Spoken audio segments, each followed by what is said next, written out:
ഈ പ്രവാസി വെൽഫെയറുമായി ബന്ധപ്പെട്ടിട്ടുള്ള വീഡിയോ ചെയ്യുമ്പോഴേ ഞാൻ എപ്പോഴും പറയാറുള്ളൊരു കാര്യമാണ് നമ്മളുടെ യൂസർ നെയിം പാസ്വേഡ് നമ്മൾ നിർബന്ധമായിട്ടും സൂക്ഷിച്ച് വെക്കണം എന്നുള്ളത്.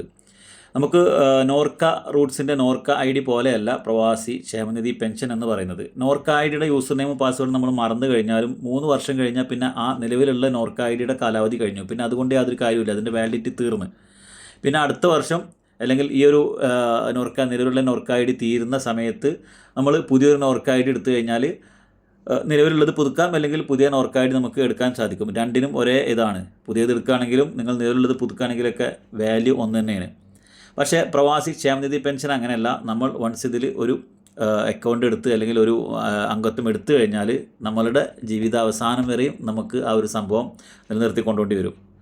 യൂസർ നെയിമും പാസ്വേഡ് നമുക്ക് 60 വയസ്സ് കഴിഞ്ഞ് നമ്മളെ അടവ് തീർന്ന് പെൻഷൻ അപേക്ഷിക്കുന്ന സമയത്തും പെൻഷൻ കിട്ടിക്കൊണ്ടിരിക്കുന്ന സമയത്തും ഈവൻ ഈ ഒരു മെമ്പർ മരിച്ചു കഴിഞ്ഞാൽ അദ്ദേഹത്തിൻ്റെ നോമിനിക്ക് കിട്ടേണ്ട കുടുംബ പെൻഷൻ കിട്ടണമെങ്കിലൊക്കെ ഈ ഒരു യൂസർ നെയിമും പാസ്വേഡ് നമ്മൾ അറിഞ്ഞിരിക്കേണ്ടതായിട്ടുണ്ട്. മനസ്സിലായോ? എപ്പോഴും ഞാൻ പറയുന്ന കാര്യമാണ്, ഇതിനെ അപേക്ഷിച്ച ആളുകൾ, അതുമാതിരി പെൻഷൻ അപേക്ഷിച്ച ആളുകളൊക്കെ ഈ ഒരു യൂസർ നെയിമും പാസ്വേഡും നിങ്ങൾ നിർബന്ധമായിട്ടും സൂക്ഷിച്ച് വെക്കണം എന്നുള്ളത്. അപ്പോൾ ഞാനിന്ന് നമ്മളുടെ വെബ്സൈറ്റ് ഒന്ന് ഓപ്പൺ ചെയ്തിട്ട് യൂസർ നെയിമും പാസ്വേഡും വെച്ച് വെബ്സൈറ്റ് ഓപ്പൺ ചെയ്തിട്ട് അതിലെന്തെല്ലാം കാര്യങ്ങളാണ് നമുക്ക് ചെയ്യാൻ പറ്റുക എന്നുള്ള ഒരു വീഡിയോ ആണ്. ഞാൻ എപ്പോഴും മൊബൈലിലൂടെയാണ് ഈ കാര്യങ്ങളൊക്കെ ചെയ്യുന്നത്. കാരണം ഏറ്റവും കൂടുതൽ ആളുകൾ മൊബൈൽ വഴിയാണ് ഇതൊക്കെ നോക്കുക. അപ്പോൾ ഒരുപാട് പേര് ഇപ്പോൾ ഓഫീസിൽ വർക്ക് ചെയ്യുന്നവരുണ്ടാവാം, അല്ലെങ്കിൽ സ്വന്തമായിട്ട് റൂമിലൊക്കെ സിസ്റ്റം കമ്പ്യൂട്ടറുള്ളവരുണ്ടാവാം. അപ്പോൾ അങ്ങനത്തെ ആളുകൾക്ക് കൂടി ഉപകാരപ്പെടുന്നൊരു വീഡിയോ ആണ്. നമ്മളിത് സിസ്റ്റത്തിൽ ലോഗിൻ ചെയ്ത് കഴിഞ്ഞാൽ നമുക്ക് എന്തൊക്കെ കാര്യങ്ങളാണ് ഈ ഒരു പ്രവാസി വെൽഫെയറിൻ്റെ വെബ്സൈറ്റ് മുഖേന നമുക്ക് ചെയ്യാൻ പറ്റുക എന്നുള്ളതാണ് ഇന്നത്തെ ഒരു വീഡിയോ. അപ്പോൾ എന്തായാലും വീഡിയോ നിങ്ങൾക്ക് താല്പര്യം ഉണ്ടെങ്കിൽ നിങ്ങൾ കാണാം, അല്ലാന്നുണ്ടെങ്കിൽ സ്കിപ്പ് ചെയ്യാം, നോ പ്രോബ്ലം. അപ്പോൾ നമ്മൾ വെബ്സൈറ്റ് നമ്മളിവിടെ ഓപ്പൺ ചെയ്തു. വെബ്സൈറ്റ് ഓപ്പൺ ചെയ്ത് കഴിഞ്ഞാൽ ജസ്റ്റ് ഗൂഗിളിൽ പ്രവാസി വെൽഫെയർ എന്ന് സെർച്ച് ചെയ്ത് കൊടുത്താൽ മതി. എന്നാൽ തന്നെ നമ്മൾ ഈ ഒരു വെബ്സൈറ്റ് ഇവിടെ കിട്ടും. അപ്പോൾ അതിനുശേഷം ഇവിടെ 4 ഓപ്ഷനാണുള്ളത്. നമ്മൾ മൊബൈലിൽ കാണിക്കുമ്പോൾ എപ്പോഴും പറയാറുണ്ട് എന്തൊക്കെയാണെന്നുള്ളത്. അതിൽ ഈ റെഡ് കളറിലുള്ളത്, നിങ്ങൾക്ക് റെഡ് കളറിനെ കാണുന്നറിയില്ല, റെഡ് കളറിലുള്ളത് ആദ്യമായി അംഗത്വം എടുക്കുന്ന ആളുകൾക്ക് OTP ഇട്ട് അംഗത്വം എടുക്കാനുള്ളൊരു ഓപ്ഷനാണ്. ഈ മറ്റേ കളറിൽ കാണിക്കുന്നത് എക്സിസ്റ്റിംഗ് മെമ്പേഴ്സ്. ഞാൻ നേരത്തെ പറഞ്ഞിട്ടുണ്ടായിരുന്നു, പഴയ കാലത്ത് മെമ്പർഷിപ്പ് എടുത്ത ഒരു ബ്ലാക്ക് ആൻഡ് വൈറ്റ് കാർഡുള്ള ആളുകൾക്ക് അവർ മൊബൈൽ നമ്പറൊന്നും അപ്ഡേറ്റ് ചെയ്തിട്ടില്ല എന്നുണ്ടെങ്കിൽ വെബ്സൈറ്റിലേക്ക് ഇത്തരം ഡീറ്റെയിൽസ് ആഡ് ചെയ്യാനുള്ളൊരു ഓപ്ഷനാണ് ഇവിടെ. പിന്നെ മൂന്നാമത് നമ്മളുടെ യൂസർ നെയിം പാസ്വേഡ് ഉള്ളവർക്ക് ലോഗിൻ ചെയ്യാനുള്ള ഓപ്ഷൻ. നാലാമത് ഇവിടെ ക്വിക്ക് പേയ്മെൻറ്റ് എന്ന് പറയുന്ന മറ്റൊരു ഓപ്ഷൻ. അപ്പോൾ യൂസർ നെയിം പാസ്വേഡ് ഉള്ളവരിൽ ക്ലിക്ക് ചെയ്ത് കഴിഞ്ഞാൽ നമുക്കിവിടെ നമ്മളുടെ യൂസർ നെയിം അടിച്ചു കൊടുക്കാം. യൂസർ നെയിം മൊബൈൽ നമ്പർ ആയിരിക്കാം, അല്ലെങ്കിൽ ഇമെയിൽ ID ആണെങ്കിൽ ഇവിടെ ലോഗിൻ വിത്ത് യൂസർ ഇമെയിൽ ID എന്നുള്ള ഒരു ഓപ്ഷൻ സെലക്ട് ചെയ്ത് കൊടുത്തു കഴിഞ്ഞാൽ നമ്മുടെ ഇമെയിൽ ID പാസ്വേഡ് അടിച്ചാൽ മതി. അപ്പോൾ ഞാനിവിടെ മൊബൈൽ നമ്പർ വെച്ചിട്ടാണ് ലോഗിൻ ചെയ്തിട്ടുള്ളത്. അപ്പോൾ നമുക്കത് അടിച്ചു കൊടുക്കാം.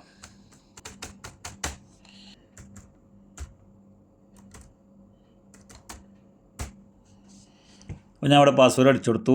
ശേഷം എല്ലാവർക്കും ഇതിന് മിസ്റ്റേക്കാണ് ഈ ഒരു ക്യാപ്ച. എല്ലാവരും പറയുന്നുണ്ട് ഇത് അടിച്ചു കൊടുത്തു കഴിഞ്ഞാൽ ഇത് ക്യാപ്ച മാറിക്കൊണ്ടിരിക്കുകയാണ്, ലോഗിൻ ആവുന്നില്ല എന്നുള്ള പറയുക. ക്യാപ്ച തെറ്റി അടിച്ചു കഴിഞ്ഞാൽ ഒരിക്കലും ഇത് ലോഗിൻ ആവില്ല, ക്യാപ്ച ഇങ്ങനെ മാറിക്കൊണ്ടേയിരിക്കും. അപ്പോൾ ഇവിടെ സ്മോൾ ലെറ്റർ C ആണ്, അത് അടിച്ചു കൊടുത്തു.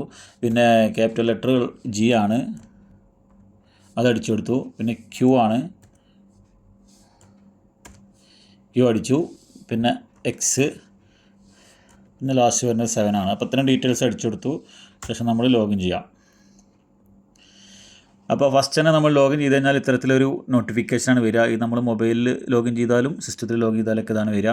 അപ്പോൾ ഇത്തരത്തിലൊരു നോട്ടിഫിക്കേഷൻ എന്തിനാണെന്ന് ചോദിച്ചു കഴിഞ്ഞാൽ ഒരുപാട് പേർക്ക് ഇവരുടെ ഇതിൽ അംഗത്വം എടുക്കുന്നുണ്ടെങ്കിലും ഇവരുടെ പെൻഷൻ്റെ ഡേറ്റ് എന്നാന്ന് അവർക്ക് അറിയില്ല. അപ്പോൾ അത് അവർക്ക് കൃത്യമായി അറിയാനും അവരുടെ അംശാദായമൊക്കെ കൃത്യമായി അടക്കാനും വേണ്ടിയുള്ളൊരു നോട്ടിഫിക്കേഷനാണ്. ഇവിടെ എഴുതിയിട്ടുണ്ടാവും താങ്കളുടെ പെൻഷൻ തീയതി. അപ്പോൾ പെൻഷൻ തീയതി എന്ന് എഴുതിയിട്ട് ഇന്ന ഡേറ്റിനാണ് 60 വയസ്സ് തികയുന്നത്. അപ്പോൾ ആ ഡേറ്റ് കൊടുത്തിട്ടുണ്ട്. അതിനുള്ളിൽ അംശാദായം, പിഴ എന്നിവ അടക്കേണ്ടതും പെൻഷൻ തീയതിക്കുള്ളിൽ എല്ലാ കുടിശ്ശികയും ഒടുക്കിയിട്ടുണ്ട് എന്ന് ഉറപ്പുവരുത്തുകയും ചെയ്യേണ്ടതാണ്. അല്ലാത്ത പക്ഷം പെൻഷൻ അർഹത ഉണ്ടായിരിക്കുന്നതല്ല. അപ്പോൾ നമുക്ക് 60 വയസ്സാവുന്നതിന് മുന്നേ, അല്ലെങ്കിൽ നമ്മൾ 5 വർഷം തീർന്നതിൻ്റെ മുന്നേ ആയിട്ട് നമ്മൾ കംപ്ലീറ്റ് അടവും അടച്ചിരിക്കണം എന്നാണ് ഇതിൽ കൊടുത്തിട്ടുള്ളത്. ജസ്റ്റ് ഒരു ഓക്കെ കൊടുത്തു കഴിഞ്ഞാൽ അത് പോകും. പിന്നീട് നമുക്ക് വരുന്നത് ഇവിടെ ഈ ഒരു ഇടത്ത് സൈഡിലേക്കാണ്. ഇവിടെ വന്നു കഴിഞ്ഞാൽ നമുക്ക് ഒരുപാട് കാര്യങ്ങളുണ്ട്. ഇവിടെ നിന്ന് നമുക്ക് പ്രിൻ്റ് ID കാർഡ്, നമ്മൾ ID കാർഡ് ഇവിടെ നിന്ന് പ്രിൻറ്റ് ചെയ്യാനായിട്ട് സാധിക്കും. പിന്നെ ഞാൻ നേരത്തെ പറഞ്ഞല്ലോ, നമ്മൾ നിലവിലെ നമ്പർ നമ്മളെ കയ്യിലുണ്ടെന്നുണ്ടെങ്കിൽ യൂസർ നെയിം പാസ്വേഡ് നമുക്ക് ഉണ്ടെന്നുണ്ടെങ്കിൽ ചെയ്യാൻ പറ്റുന്ന ഒരു ഓപ്ഷൻ നമുക്ക് മൊബൈൽ നമ്പർ അപ്ഡേറ്റ് ചെയ്യാം. അപ്പോൾ നമ്മൾ നമ്പർ മാറ്റിയാണ്. അപ്പോൾ ആ നമ്പർ നമുക്ക് ഇതിൽ ആഡ് ചെയ്യണമെന്നുണ്ടെങ്കിൽ അപ്ഡേറ്റ് ചെയ്ത് കൊടുക്കാം. അതുപോലെ തന്നെ നോമിനി, നമ്മൾ മുന്നേ കൊടുത്ത നോമിനി, ചില ആളുകളൊക്കെ കല്യാണം കഴിഞ്ഞതിൻ്റെ മുന്നൊക്കെ പിന്നെ രക്ഷിതാക്കളൊക്കെ കൊടുക്കാറുണ്ട്. അപ്പോൾ നമുക്ക് എന്തായാലും 60 വയസ്സാകുന്ന സമയത്ത് അവരൊന്നും ജീവിച്ചിരിക്കാൻ സാധ്യതയില്ലല്ലോ, ചില സമയങ്ങളിൽ അങ്ങനെ ആയിരിക്കും. അപ്പോൾ നോമിനിയെ നമ്മൾ പിന്നെ കല്യാണത്തിൻ്റെ മുന്നൊക്കെ ഇതെടുക്കുന്ന ആളുകളുണ്ടാകും. അത് കല്യാണം കഴിഞ്ഞ് കഴിഞ്ഞാൽ അവരുടെ ഭാര്യയുടെ ഇതിലേക്ക് മാറ്റുന്നവരുണ്ടാവും. അപ്പോൾ അത്തരത്തിൽ നോമിനേഷൻ ചേഞ്ച് ചെയ്യുന്നുണ്ടെങ്കിൽ ഒക്കെ നമുക്കിവിടെ ഓപ്ഷൻ ഉണ്ട്. പിന്നെ ഇവിടെ ഓൺലൈൻ പേയ്മെൻറ്റ് സ്റ്റാറ്റസ് ചെക്ക് ചെയ്യാൻ പറ്റും. പേയ്മെൻറ്റ് റെസിപ്റ്റുകൾ നമുക്ക് ഡൗൺലോഡ് ചെയ്യാൻ പറ്റും. അതുപോലെ തന്നെ മെമ്പർഷിപ്പിൻ്റെ ബാക്കിയുള്ള ഡീറ്റെയിൽസ് എന്തെങ്കിലും ചേഞ്ച് ചെയ്യണമെങ്കിൽ നമുക്ക് ഇവിടുന്ന് പറ്റും. നമ്മൾ മെമ്പർഷിപ്പ് ഡീറ്റെയിൽസ് ചേഞ്ചിൽ ക്ലിക്ക് ചെയ്ത് കൊടുത്തു കഴിഞ്ഞാൽ ഇതിൽ നമുക്ക് ഒരുപാട് ഓപ്ഷൻസ് ഉണ്ട്. Name, guardian name, communication address, gender, ഇതൊക്കെ നമുക്ക് എന്തെങ്കിലും മിസ്റ്റേക്ക് വന്നിട്ടുണ്ടെങ്കിൽ അതൊക്കെ നമുക്ക് മാറ്റാനായിട്ട് പറ്റും. അതുപോലെ തന്നെ ഡേറ്റ് ഓഫ് ബർത്തിൽ മാറ്റണ്ടെങ്കിൽ ചെയ്യാൻ പറ്റും. ഇതൊക്കെ ചെയ്യുമ്പോൾ നമ്മൾ കൃത്യമായിട്ടുള്ള പ്രൂഫ് സബ്മിറ്റ് ചെയ്യണം കേട്ടോ. അതുപോലെ തന്നെ നമുക്കിവിടെ പേയ്മെൻറ്റ് അടക്കാനായിട്ടുള്ള ഓപ്ഷൻ ഉണ്ട് കേട്ടോ. പിന്നെ സ്കീംസ്, ഈ സ്കീംസ് എന്ന് പറയുന്ന ഓപ്ഷനിലാണ് അസിസ്റ്റൻസ് വരുന്നത്, പെൻഷൻ വരുന്നത്, ഇൻവാലിഡ് പെൻഷൻ എന്ന് പറയുന്ന ഈ ഓപ്ഷൻ വരുന്നത്. അപ്പോൾ ഈ അസിസ്റ്റൻസ് എന്ന് പറഞ്ഞൊരു ഓപ്ഷനിലാണ് നമ്മൾ എന്ത് ചെയ്യുക, വിദ്യാഭ്യാസ ഗ്രാൻറ്റിന് വേണ്ടിയിട്ടും അതുപോലെ തന്നെ മക്കളുടെ വിവാഹത്തിന് വേണ്ടിയിട്ടൊക്കെ നമ്മൾ അപേക്ഷിക്കേണ്ടത്. നമ്മൾ പിന്നെ പെൻഷൻ ആയിക്കഴിഞ്ഞാൽ ഈ ഒരു പെൻഷൻ എന്ന് പറയുന്ന ഓപ്ഷന് ക്ലിക്ക് ചെയ്തിട്ടാണ് നമുക്കിവിടെ പെൻഷന് വേണ്ടി അപേക്ഷിക്കേണ്ടത്. പിന്നെ ഹൗസിംഗ് സബ്സിഡറി സ്കീമാണ്, അതിനുവേണ്ടി നമുക്ക് അപേക്ഷിക്കാൻ സാധിക്കും. കാറ്റഗറി ചേഞ്ച്, പല ആൾക്കാർക്കും വരുന്നൊരു സംശയമാണ് കാറ്റഗറി ചേഞ്ച് ചെയ്യാൻ പറ്റുമെന്നൊക്കെ ഒരുപാട് പേര് ചോദിക്കുന്നുണ്ടായിരുന്നു. നമുക്കിവിടുന്ന് കാറ്റഗറി ചേഞ്ച് ചെയ്യാനും സാധിക്കും. അതായത് നേരത്തെ നമ്മൾ തിരിച്ചു വന്ന പ്രവാസി എന്ന കാറ്റഗറിയിലാണെങ്കിൽ പിന്നീട് ഗൾഫിൽ പോയി കഴിഞ്ഞാൽ അല്ലെങ്കിൽ വിദേശത്ത് പോയി കഴിഞ്ഞാൽ വിസയും കാര്യങ്ങളൊക്കെ ആയിക്കഴിഞ്ഞാൽ നമുക്ക് 1A കാറ്റഗറിയിലേക്ക് തന്നെ മാറാൻ പറ്റും. ഇനിയിപ്പോൾ ഒരു തിരിച്ചു വന്ന ഗൾഫിലുള്ളൊരു പ്രവാസി നാട്ടിലെത്തി മറ്റേ കാറ്റഗറിയിലേക്ക് മാറണമെങ്കിൽ അങ്ങനെയും മാറാൻ പറ്റും.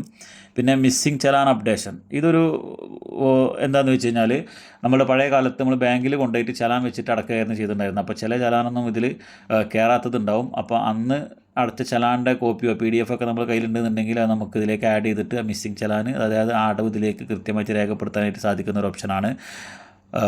പിന്നെ അതുപോലെ തന്നെ CRF ആപ്ലിക്കേഷൻ, ഈ CRF ആപ്ലിക്കേഷനിലൂടെയാണ് നമ്മൾ 60 വയസ്സായി കഴിഞ്ഞാൽ നമുക്ക് പെൻഷന് യോഗ്യത ഇല്ല അല്ലെങ്കിൽ നമുക്ക് പെൻഷൻ വേണ്ട, അങ്ങനത്തെ ഒരു സാഹചര്യത്തിൽ CRF ആപ്ലിക്കേഷൻ വഴിയാണ് നമ്മൾ അടച്ച ക്യാഷ് തിരിച്ചെടുക്കുന്നത്.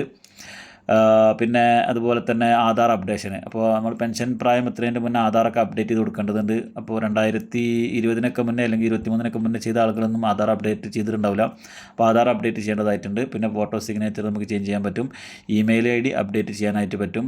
അപ്പോൾ ഇത്തരം കാര്യങ്ങളൊക്കെ ചെയ്യണമെങ്കിൽ നമ്മളുടെ കയ്യിൽ എന്ത് വേണം, യൂസർ നെയിം പാസ്വേഡ് ഉണ്ടായിരിക്കണം. അപ്പോൾ ഞാൻ ഈ ഒരു വീഡിയോ ചെയ്യാൻ കാരണം ഈ യൂസർ നെയിം പാസ്വേഡ് കയ്യിൽ എന്തിനാണ് നമ്മൾ വെക്കുന്നത്, നമ്മൾ വെറുതെ ഈ ഒരു മെമ്പർഷിപ്പ് നമ്പറും ഡേറ്റ് ഓഫ് ബർത്തും വെച്ചിട്ട് ക്വിക്ക് പേയ്മെൻറ്റിൽ കയറി ഇങ്ങനെ പൈസ അടച്ചാൽ മാത്രം പോരാ. ഈ യൂസർ നെയിം ഉണ്ടെങ്കിലാണ് നമുക്ക് വെബ്സൈറ്റിൽ കയറി ഇത്തരം കാര്യങ്ങളും ഭാവിയിൽ നമ്മൾ പെൻഷൻ്റെ അപേക്ഷകളൊക്കെ കൊടുക്കാൻ പറ്റുള്ളൂ. അപ്പോൾ ഈ ഒരു കാര്യം അറിയിക്കാൻ വേണ്ടിയിട്ടാണ് ഈ ഒരു വീഡിയോ. അപ്പോൾ നിർബന്ധമായിട്ടും നിങ്ങളുടെ യൂസർ നെയിം പാസ്വേഡൊക്കെ നിങ്ങൾ കണ്ടെത്തുക. എങ്ങനെയാണിത് കണ്ടെത്തുക എന്നുള്ളൊരു വീഡിയോ ഞാൻ ചെയ്തിട്ടുണ്ട്. ആ ഒരു വീഡിയോ കൂടി കണ്ടിട്ട് മാക്സിമം ആളുകളിലേക്ക് ഷെയർ ചെയ്ത് കൊടുക്കാം.